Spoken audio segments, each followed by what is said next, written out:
سورہ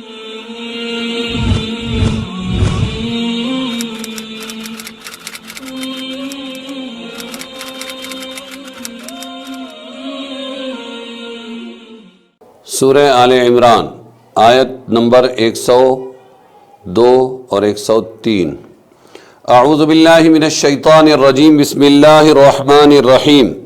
یا ایہا الذین آمنوا اتقوا اللہ حق تقاتہ ولا تموتن الا وانتم مسلمون واعتصموا بحبل اللہ جميعا ولا تفرقوا واذکروا نعمت اللہ علیکم اذ کنتم اعداء فألف بین قلوبکم فاصبحتم بنعمته اخوانا وکنتم على شفا حفرة من النار فانقذکم منها كذلك يبين الله لكم آیاته لعلكم تهتدون۔ اے ایمان والو، ڈرتے رہو اللہ سے جیسا چاہیے اس سے ڈرنا، اور نہ موت آئے تم کو اور نہ مرو مگر تم مسلمان ہو، مسلمان ہونے کی حالت میں مرو، اور مضبوط پکڑو رسی اللہ تعالی کی سب مل کر، اور پھوٹ نہ ڈالو، اور یاد کرو احسان اللہ کا اپنے اوپر جبکہ تھے تم آپس میں دشمن، پھر الفت ڈال دی، محبت ڈال دی اللہ تبارک و تعالی نے تمہارے دلوں میں، اب ہو گئے اس کے فضل سے تم لوگ بھائی بھائی، اور تم تھے کنارے پر ایک آگ کے گڑھے کے، پھر تم کو اس سے نجات دی۔ اسی طرح کھولتا ہے اللہ تعالیٰ تم پر آیتیں تاکہ تم راہ پاؤ۔ ان دو آیتوں میں مسلمانوں کی اجتماعی قوت کو مضبوط، ناقابل تسخیر بنانے کے دو اہم اصول بتلائے گئے ہیں۔ پہلا ہے تقوی اور دوسرا ہے اتفاق و اتحاد اور تفرق سے، اختلاف سے بچنا۔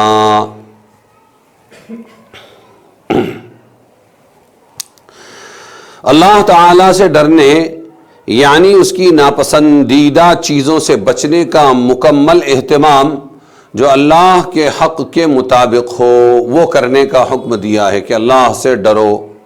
لفظ تقوی اصل عربی زبان میں بچنے اور اجتناب کرنے کے معنی میں آتا ہے۔ ڈرنا یہ بھی ترجمہ صحیح ہے کہ جن چیزوں سے بچنے کا حکم دیا گیا ہے وہ ڈرنے ہی کی چیزیں ہوتی ہے، یا کہ ان سے عذاب الہی کا خطرہ ہے وہ ڈرنے کی چیز ہے۔ تقوی کے کئی درجات ہیں۔ ادنا درجہ کفر و شرک سے بچنا ہے، اس لحاظ سے ہر مسلمان متقی کہا جا سکتا ہے اگرچہ گناہوں میں مبتلا ہی کیوں نہ ہو۔ اور دوسرا درجہ جو اصل مطلوب ہے وہ ہے اس چیز سے بچنا جو اللہ تعالی اور اس کے رسول کے نزدیک پسند نہیں ہے۔ تقوی کے فضائل و برکات جو قرآن و حدیث میں آئے ہیں وہ اسی درجے پر موعود ہیں، یعنی ان کا وعدہ ہے۔ تیسرا درجہ تقوی کا اعلیٰ مقام ہے جو انبیاء علیہم السلام اور ان کے خاص نائبین اولیاء اللہ کو نصیب ہوتا ہے۔ وہ کیا ہے؟ اپنے دل کو ہر غیر اللہ سے بچانا اور اللہ کی یاد اور اس کی رضا جوئی سے معمور رکھنا۔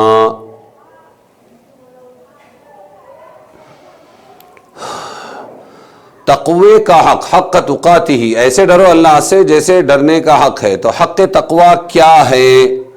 حق تقوی یہ ہے کہ اللہ کی اطاعت ہر کام میں کی جائے، کوئی کام اطاعت کے خلاف نہ ہو، اور اللہ کو ہمیشہ یاد رکھیں، کبھی نہ بھولیں، اور اس کا شکر ہمیشہ ادا کریں، کبھی ناشکری نہ کریں۔ یہ ہے حقیقی تقوی یا حق تقوی۔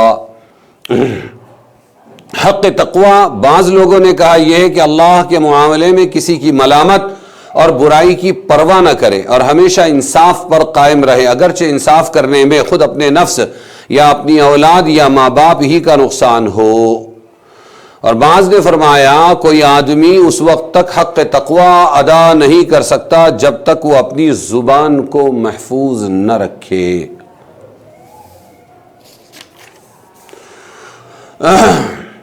اگر کوئی شخص اپنی پوری توانائی صرف کرنے کے بعد کسی ناجائز میں مبتلا ہو ہی گیا تو وہ حقوق تقوی کے خلاف نہیں، کوشش کرنا یہ اصل ہے۔ آگے جملے میں اللہ فرماتے ہیں فَلَا تَمُوتُنَّ إِلَّا وَأَنْتُمْ مُسْلِمُونَ، تم مسلمان ہی مرو۔ اس سے یہ سمجھ میں آیا کہ تقوی در حقیقت پورا اسلام ہی ہے، کہ اللہ اور اس کے رسول صلی اللہ علیہ وسلم کی مکمل اطاعت اور اس کی نافرمانی سے مکمل پرہیز ہی کا نام تقوی ہے، اور اسی کو اسلام کہا جاتا ہے۔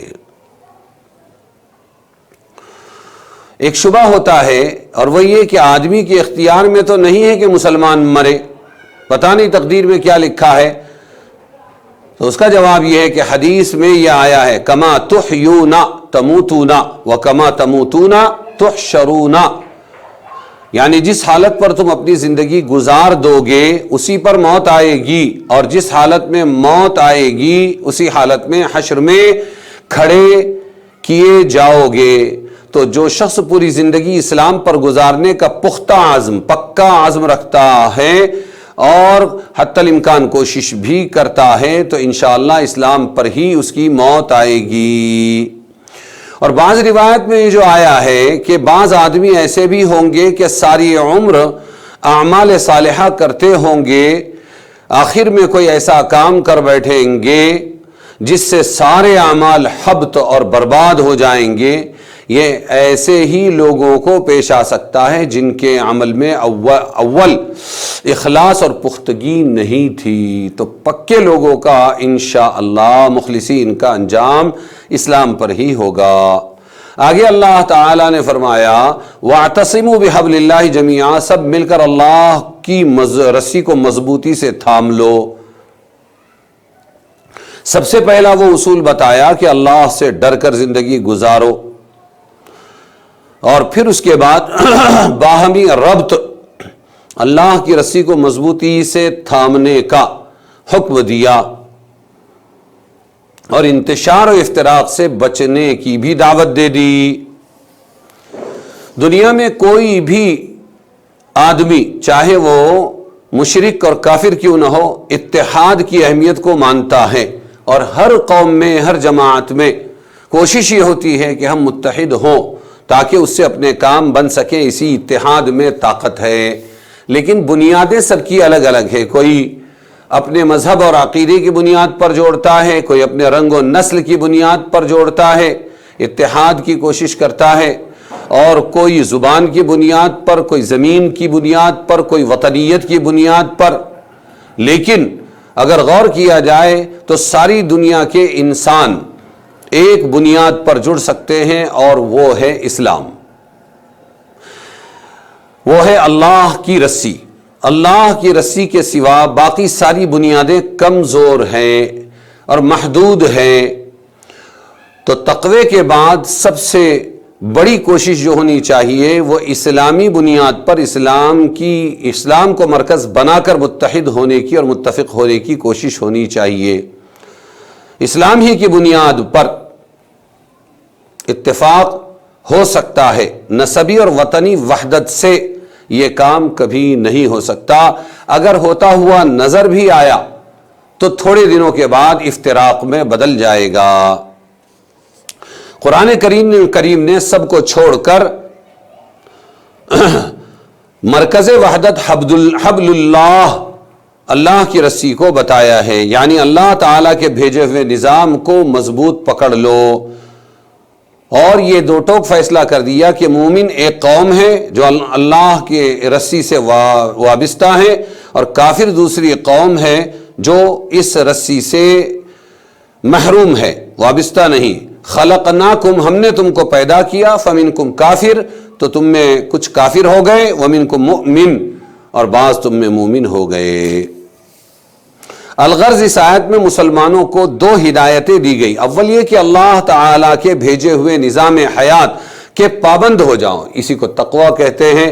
دوسرے یہ کہ سب مل کر مضبوطی کے ساتھ تھام لے تاکہ ملت اسلامی کا شیرازہ خود بخود منظم ہو جائے، جیسا کہ اسلام کے قرون اولیٰ میں اس کا مشاہدہ ہو چکا ہے۔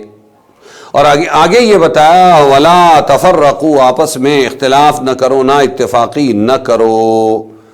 اور ایک آیت میں فرمایا گیا وَأَنَّ هَذَا صِرَاطِي مُسْتَقِيمًا فَاتَّبِعُوهُ وَلَا تَتَّبِعُوا السُّبُلَ فَتَفَرَّقَ بِكُمْ عَنْ سَبِيلِهِ۔